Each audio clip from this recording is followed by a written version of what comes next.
Hello, everyone. It's Fred Staub and Les Jackson. We are glad you're along for the ride. And Les, we're going to start off this week talking about another Cadillac, which is the Celestiq.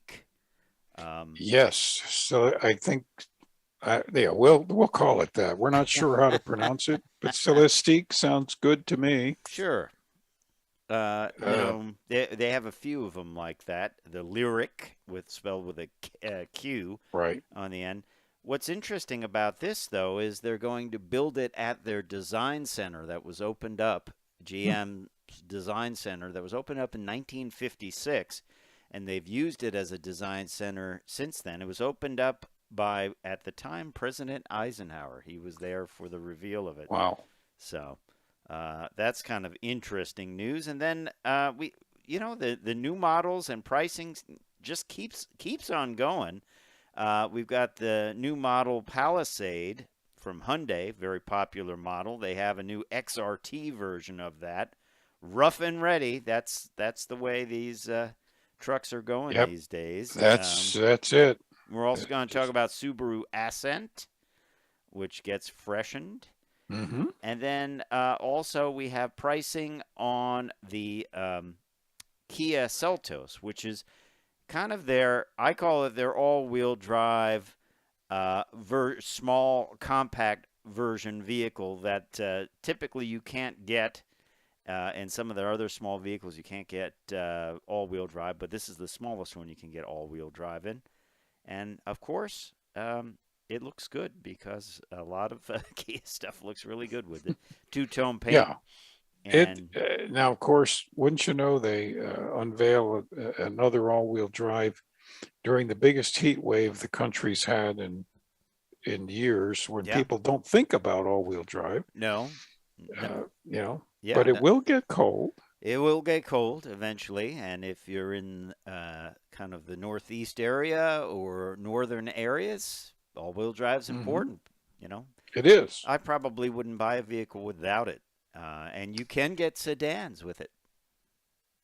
Yeah, more and more, Yeah, by the way. so And speaking of different states, we're going to talk about what states are the most expensive and least expensive to own and drive a car. yeah, it's an interesting new study. I used to think that Massachusetts had the most expensive car insurance, but that's not true anymore. I guess they had some reforms and changes and things. Um, I remember I had a cousin that was going to go to school there, and she was like, "I have to register my car there. Look at what they want for insurance." But that's Well, changed. yeah, um, yeah. It's all demographics. It's in its actuarial tables, and Things like that. uh, you're caught Stand in a by group. for in-depth discussion of actual aerial That, tables on that's cruise. right. We'll give the mathematic formulas. We're going to be right back with some actual news you might like to Yep. hear about. So stay tuned. Yep.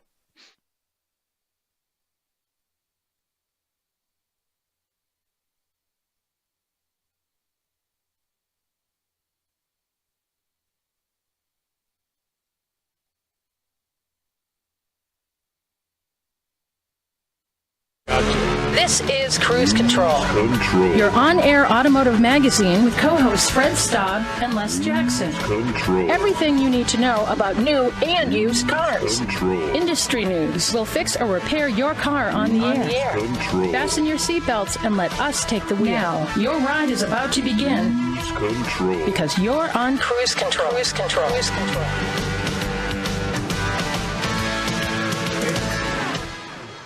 And welcome to Cruise Control, your on-air automotive magazine. I'm Fred Staub, and the other guy you're about to hear is none other than Les Jackson.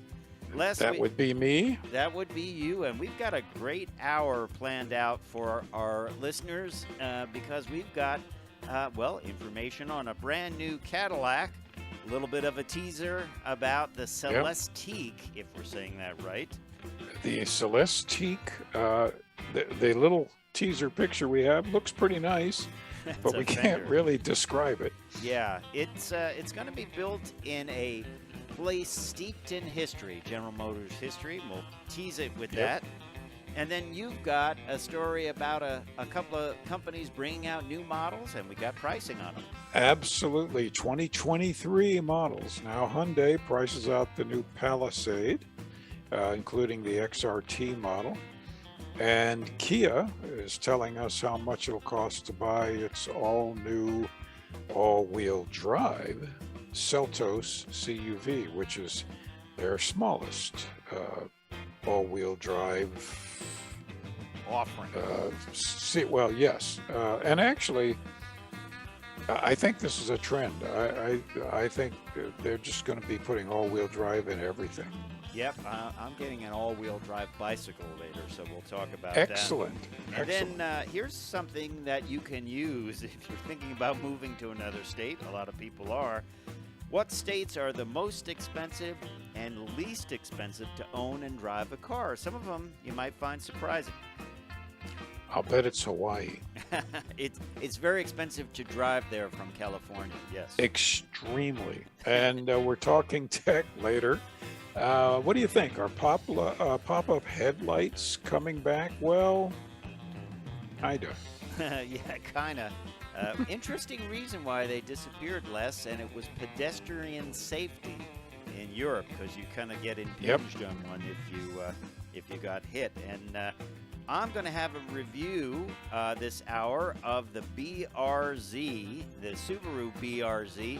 Very cool vehicle, very sporty vehicle, and a rear-wheel drive. This one had one of those manual things with the three pedals. That thing in the middle that you push and pull. Yeah, you move it all around. And you go to town. Well, then it's completely safe for being stolen. That's true. It has the anti-theft device in it. That's right. It was a great little car, and yeah, one of the things I liked was it had some cool treatment on the pedals. It has a boxer engine, believe it or not, and it says Toyota Subaru on that because they share the model. It's Toyota 86 and Subaru BRZ. So interesting combination of companies there. I'm sure we'll see plenty more of those as time goes on. Don't forget to check us out, though, at cruisecontrolradio.com. You can link over to all our social media, Facebook, Twitter, Instagram, and more. I'm Fred Staub. He is Les Jackson. We'll be right back.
Cruise Control. Hey, welcome back to Cruise Control. It's us. I'm Les. He's Fred Yep. over there. And we teased a little bit about Cadillac's newest, soon to be newest Yeah. offering called the Celestiq, Yeah. which is kind of a cool name. It's going to be ultra luxury, translation, ultra expensive. But true. that's okay. Lots of them, lots of its competitors are. It's going to be a special design, which I'm sure will be striking. Yeah. Yeah. Something you go, oh, wow, what's that? And it's being built at GM's historic design center, technical center, which was opened in 1956 Yeah. by, as you said, Dwight Eisenhower when he was president. He, That's I true. guess, cut the ribbon. Yeah. A lot of cool stuff has been designed there. Yeah, it sure has. And they're spending $81 million to start assembling the Celestiq there to get it going. And they've already started the work on this. Of course, it will be on the Ultium platform, which is GM's Right. platform that will base all of their cars in the future.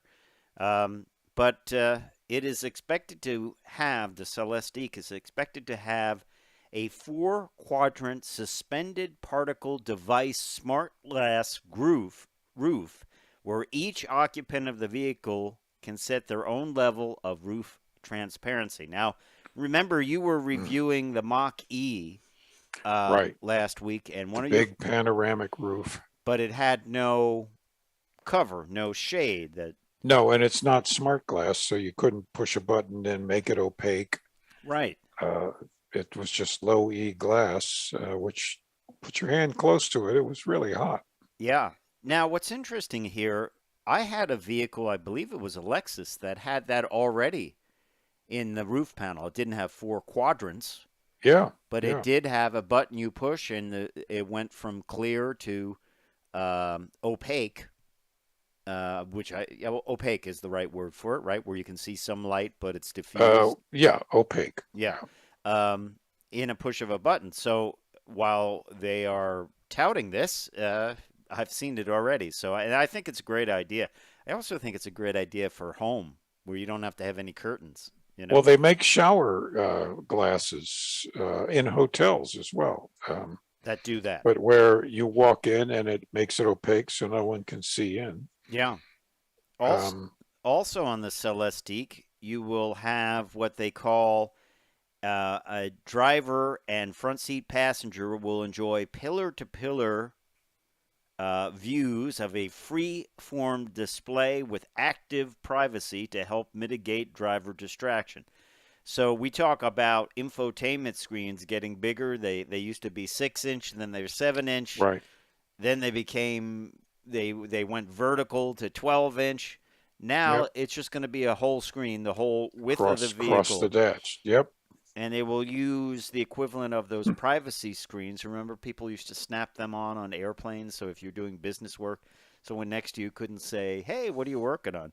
They will use that type of technology that you won't be able to see. Like, let's say you're in the passenger seat and I'm driving. I won't be able to see a movie you're watching. So it keeps it all legal. That's pretty well. That was designed by lawyers, by the way, not by the engineers who designed the car. But it is a good safety device, and it's everybody, we're all trying to prevent distraction. It's tough to do. The other thing that's interesting here, and I think we're going to see a lot more of this across all manufacturing, is GM's additive industrialization center, and that basically means 3D printing. They will make 3D printing components for this vehicle and others in the automotive industry. Already, the Cadillac CT4V and CT5V benefited from this. They made small items, some small items, some big items, shifter emblems, HVAC ducts, and transmission components. The last one being a very important thing to have as Yeah, far as rather. quality. Yeah, 3D printing. Think about that. You could, if you can get the speed up there, you can just print the parts you need right at the factory at some point in the Well, future. yeah, I just always wonder about how robust like the metal parts would be, but Well, the I'm sure they, Navy's talking about that they'll be able to build tools, specialty tools, yeah, and print them on the ship. And instead of storing them when they're done, they just recycle the material so they don't have to store the tools. That's kind of interesting. that's pretty cool. And by the way, each of these Celestiques are built by a team of people, like the old British sport. Actually, the Borgans are still built that way, Are they where are they bespoke? I just they're. wanted to say that to annoy. I knew you'd get me with that. Well, that's Okay. that's a little bit about the Cadillac Celestiq, where it's going to be built, and a couple of features. But when we come back, we're going to tell you about a Jeep that did very well, that you can buy right now. Did very well on all the crash tests. So we'll tell you about that when we come back, and new models from Hyundai and Kia. Mhm. We'll be right back.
Immediate. And welcome back to Cruise Control. We're going to talk a little bit about a Jeep that scored very well on the safety picks, and it's called the Jeep Compass. And Yep. this is what we like to do this on Cruise Control to help you out if you're looking at buying a vehicle, maybe give you a little direction. Jeep Compass earned the top safety pick rating from IIHS. It's the highest possible rating of each of the 6 IIHS, Insurance Institute for Highway Safety, that's what that stands for, crashworthiness tests. And its standard equipment is automatic emergency braking, graded superior, advanced rating for pedestrian detection technology, and more than 75 available safety and security features, which is the most in the class. You know, it's interesting about the Compass. It's been around. That name's been around for quite a while. Mm-hmm. It's the model has been sort of languishing in the, oh yeah, they also make that Yeah, I category. understand. But finally, it's coming on really strong. Their sales are way up. People are noticing them. It's 22% they're up. yeah, it's quite a bit for the money. Looks like a mini Grand Cherokee, doesn't it? Yeah, yeah, and I think it's turning into a super popular model. So good for them. And of course, one of the key things to scoring well on that IIHS top safety pick rating is the headlights. And this rating applies to models Yeah. equipped with the LED projector or LED reflector headlamps when paired with high beam assist. If you've never driven a vehicle with high beam assist, you want to, especially if you drive on country roads, because it is really welcomed. You don't have to keep flicking that, and you won't blind anyone that's Yeah. coming in the other It's lane. It's it's great. really nice. Yeah. Yeah. I wish every vehicle in the world always had it. There you go. So that's a Remember, good. you flash your lights at somebody who's blinding you coming the other way. I think certain drivers don't even know how to turn high No, beams on and off, or if they are on, or what that blue light means on the dashboard or anything. that's right. So anyway, that's a good vehicle to think about. And then we've got a couple of more, including you have a story on the Hyundai Palisade pricing. One of their very popular Yeah. models, their full size, super full size vehicle. Um, and as far as these large SUVs go, it's actually the pricing is not all that bad, is it? Not until you get up into the higher models. It at the start, and they do have a few, as they say, fresh exterior and interior Yes, treatments, 12-inch navigation screen. gotta have it. But any case, the base SE model, which has a lot, is only 34,950, which for that kind of a vehicle is pretty reasonable. 3.8 liter V6, 8-speed Yep. automatic, and that's front wheel drive only. Right, right. And as you go up, the SEL, the XRT, even the limited is 46.5, and then there's the calligraphy. Now, why do you Calligraphy. suppose they named that the calligraphy? They do that. I found it to be a strange name for that sort of That means calligraphy, like that you're means writing very out an pretty invite to a writing. wedding. Yeah. Yeah, that's how I call it, I guess. I don't know And whether and as one who in elementary school was always graded on my report card as having very sloppy writing, I take umbrage at this. Uncle Sloppy. Isn't that what? Yeah. Yes, guilty as charged. Yeah, yeah. Well, it's funny that they all do follow this kind of book. That now it seems like many manufacturers are coming out with white crossovers with black wheels. I've had Right. two of them.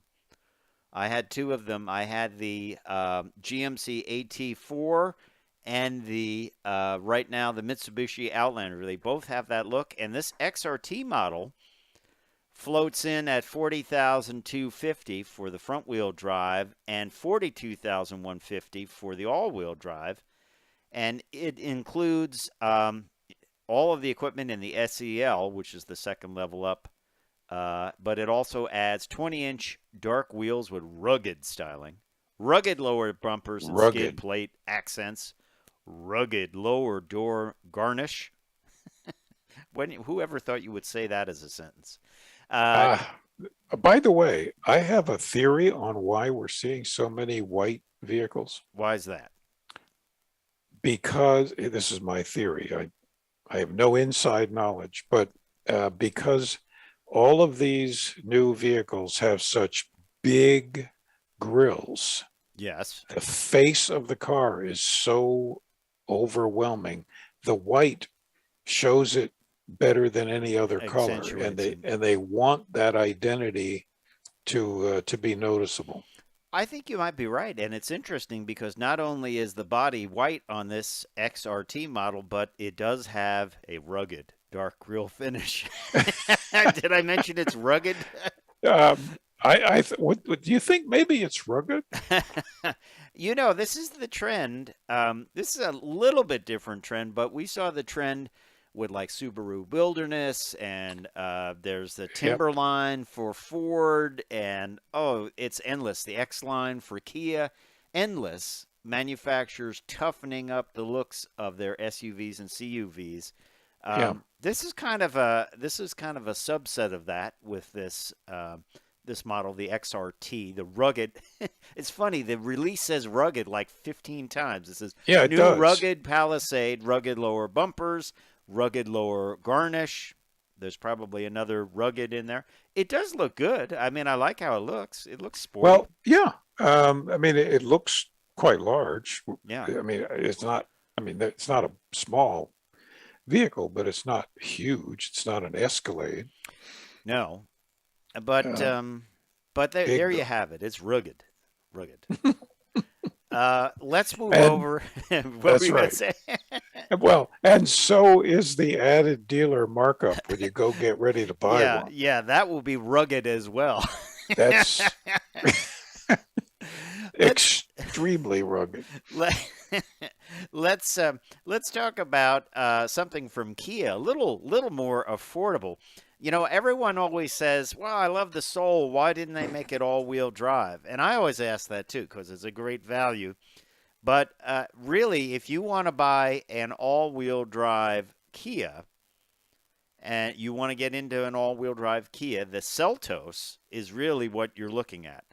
Yep. And the pricing is not all that bad at all. Listen to this: the S front-wheel drive starts at $22,890. Whoever heard of that? Buying a vehicle for that price? That's a bargain. I mean, it really is. The LX The LX all-wheel drive, listen to this. The LX all-wheel drive is actually less than It's $50 less. I don't understand that. yeah. There's an S all-wheel drive at $24,390.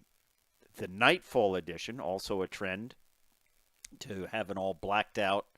We used to call that murdered, the look, when you had all the trim blacked out, dark windows, dark wheels. Now they call it Nightfall Edition all-wheel drive. That is $27,040. EX all-wheel drive, $26,140. SX all-wheel drive, $28,340. Even if you throw the book at this thing, you know, you're well under $30,000. Probably even with the destination. I'm not sure what the destation is on this, but you can be assured I'm gonna guess $1,000. Yeah. The LX, S, and EX get a 2-liter Atkinson 4-cylinder with 104. I was going to say 446 horsepower. That would be astounding, wouldn't it? 146 horsepower, 132 pound-feet of torque. If you want more, you can get the 1.6 turbo, 175 and 195 on the torque. That comes in the Nightfall Edition and SX model. Fuel economy, not all that bad, really. Front-wheel drive, it is, let's see, 29 city, 35 highway, not bad. And still not bad on all-wheel drive, 27 city, 31 highway, 29 combined. You know these things are well equipped because they're Kias. Even the base model is probably well equipped. So interesting vehicle, the Seltos. I think it's one for you to put on your consideration list if you're talking about small all-wheel drive. Yeah, if you're looking CUV. for a nice little CUV, Yeah, makes sense. makes sense. Might be the way to go. Well, when we come back, we're going to talk about the states where it is the most expensive and least expensive to drive a car. Stay tuned.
Cruise Control.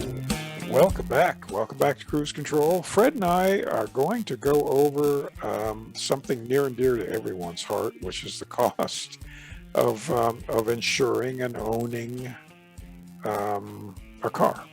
Yeah. And we have a listing of the most and least expensive states for that sort of thing. And if you're in one of the most expensive states, well, we're sorry. Nothing we can do about it, though. I can't help you, Yeah. but we can let you know. Yeah, we can let you know. And I think it's good information.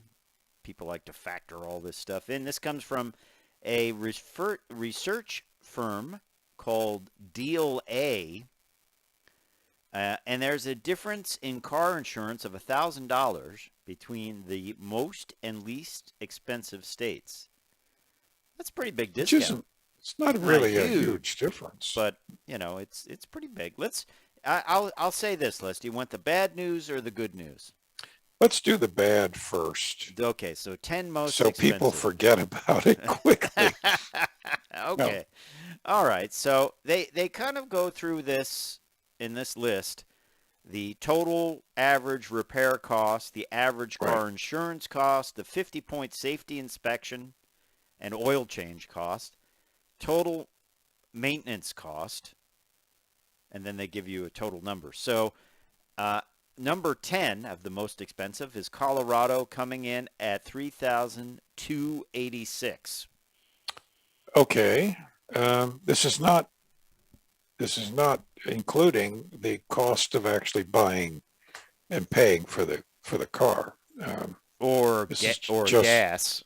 Yeah, or gas. This is just what it costs to own it as it sits in the driveway. Insure it, inspect it. Yep. I guess they have registration costs in here too, because they vary pretty highly. They could vary a lot. Anyway, I might be wrong too. I think you pay tax every year on your car in Connecticut, but I might be wrong about that. You do in Connecticut, and you do here in Virginia.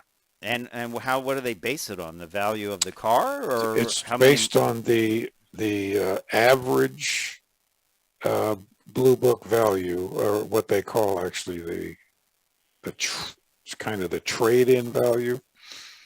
Has that gone up since prices of used cars have gone up? Yeah, it has, but it's a function of age. Of age of the vehicle. Yeah, once your car is 20 years old, you owe essentially nothing. So it pays to buy an old car.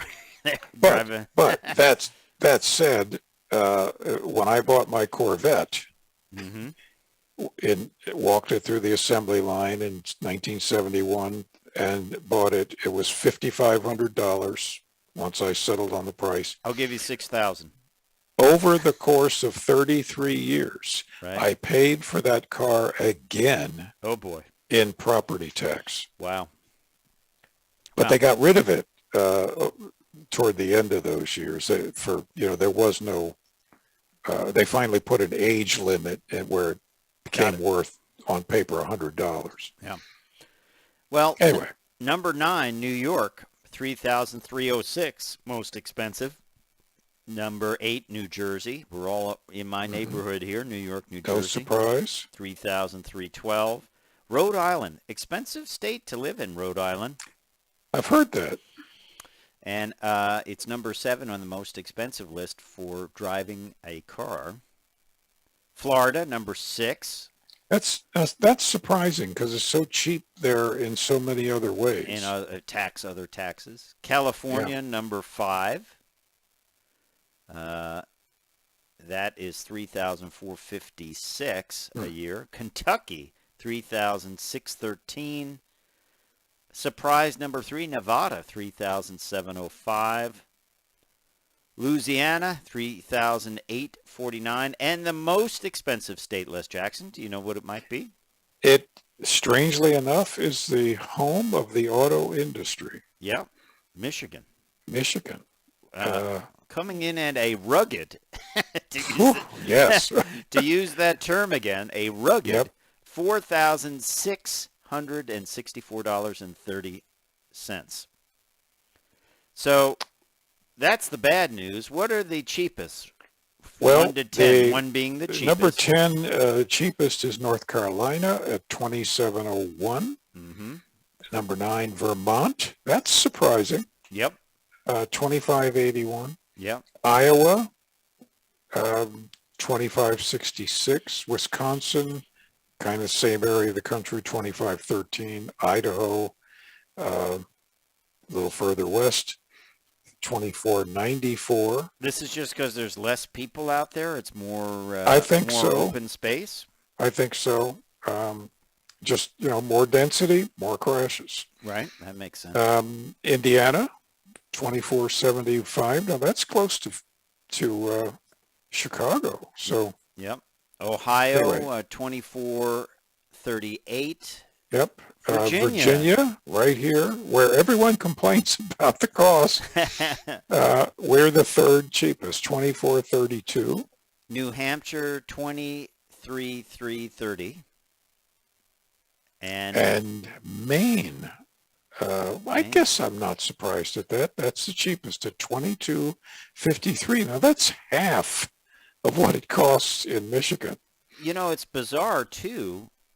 AARP and other groups say don't retire to Maine because it's very expensive for taxes. But I guess they shift the blame over to car, or Well, they're less expensive cars, but they tax you in other ways, right? You have to weigh everything. You can't just look at home price or Move to a state for cheap insurance. Yeah. Well, I know this. If you ever go to a race and you look at the transporters, they're all registered in the cheapest states. yes. Just like ships. Yeah, they're registered in the country, Liberia, the countries that have the least regulation. Yeah. Interesting stuff. Hey, you want to do a talk and tech? Absolutely. Yeah, all right. Well, pop-up headlights. Remember, last version of the Corvette to have them was the C5. Yep. Taz Juchter, the chief engineer, told us they're not coming back on the Corvette. All of the engineers at the car companies hate pop-up headlights. They're a point of failure for sure. They're a terrible point of failure. They're just a nuisance to design. This is true of the British, anywhere. So they're not unhappy to see them go away. Also, if you get crashed in the front, they're expensive to repair, too. Very expensive. Yeah. Well, pop-up headlights sort of could be making a comeback. This comes from our friends at Car Buzz. They found that Audi filed a German patent and team trademark office filing last year.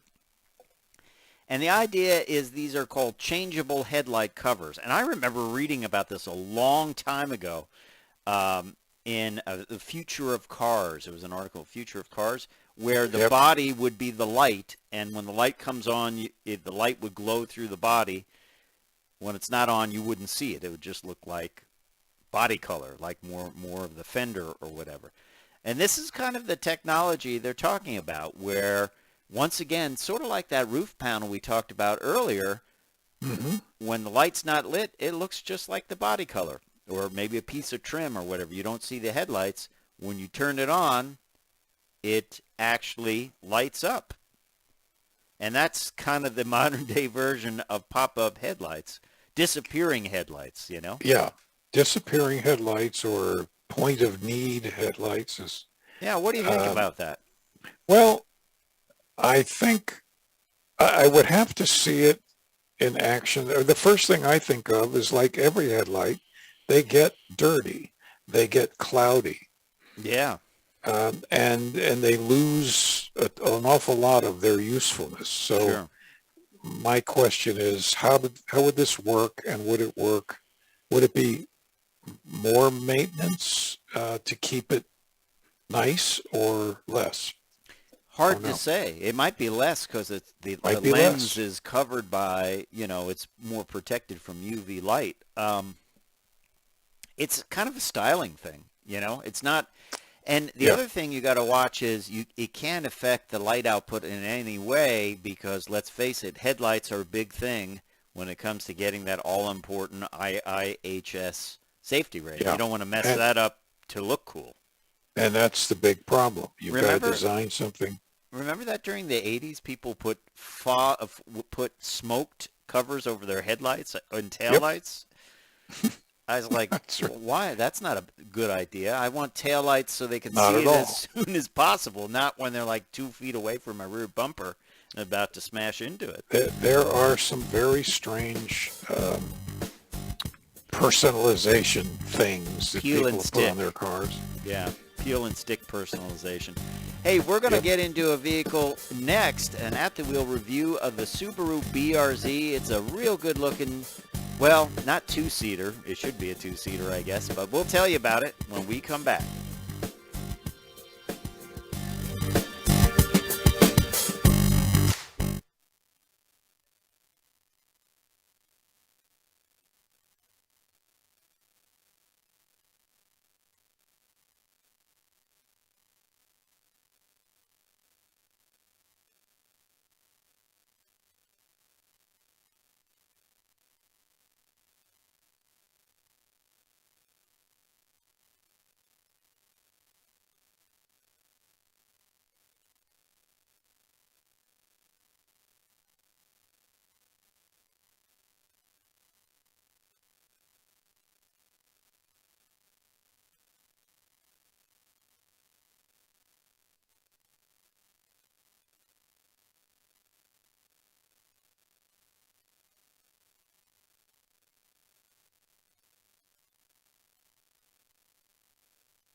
Cruise Control. And welcome back to Cruise Control. We're going to have an at-the-wheel review of a very cool vehicle, the Subaru BRZ. It is a sporty car that's marketed as the BRZ from the folks at Subaru. Has a boxer engine. It is the only Subaru that does not have all-wheel drive. This is a rear-drive vehicle. And if you want a little bit different styling, you can order it from Toyota, and they call it the 86. Now, this is bad name. this is a 4-seat car, a 2+2, but the rear seat has literally no legroom whatsoever. I'm 5'8", and I got in the back, and I have to say I couldn't get out of there fast enough. It was handy for holding our cooler to keep food cool and a hat.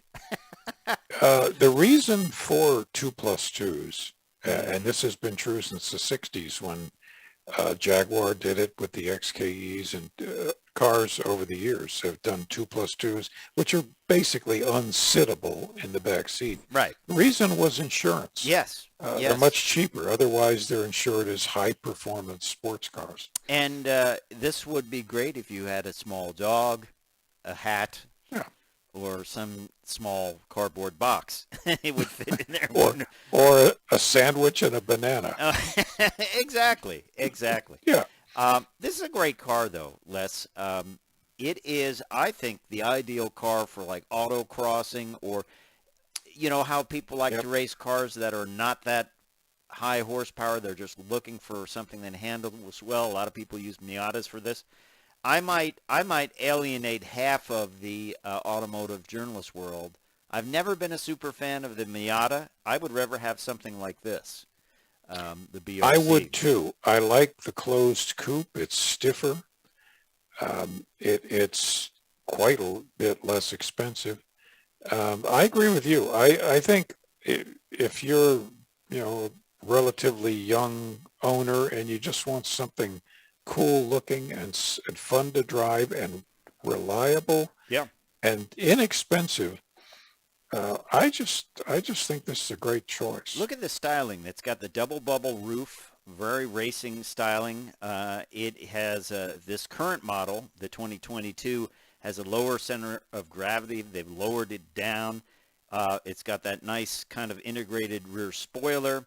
It even has a trunk that you can haul stuff in, and very sporty looking from the front. It's not a high horsepower engine. This is a 2.4 liter direct injection, double overhead cam engine. And what's kind of interesting about it is when you look under the hood, it actually says Toyota and Subaru on what would be the engine cover. They don't really have an engine cover on this. The horsepower is in the low 200s, which was more than adequate for this vehicle. It was fun to drive. Ours had a 6-speed manual. Remember those? Yes, indeed. I have one of those. And actually, it looks like a cross between a Porsche and a 240Z. I got a lot of comments that people said, wow, that's an expensive car. Oh, my gosh. And I thought, well, not really. We'll tell you what it is. Actually, the horsepower is 228 from the Subaru Boxer engine. That's plenty. It's plenty. No rear seat room, just a couple of butt pockets in the back. But it's fine for storage, but you just would not want to sit back there. I like the interior of the vehicle. Very straight ahead Subaru, push buttons, knobs, switches for everything. Easy to use, easy to see. None of this, touchscreen haptic stuff that we've seen in other vehicles, like the VW GTI.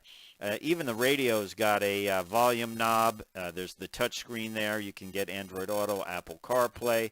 And, just easy to use volume knob. Some of the components were a little, low budget, but that's okay.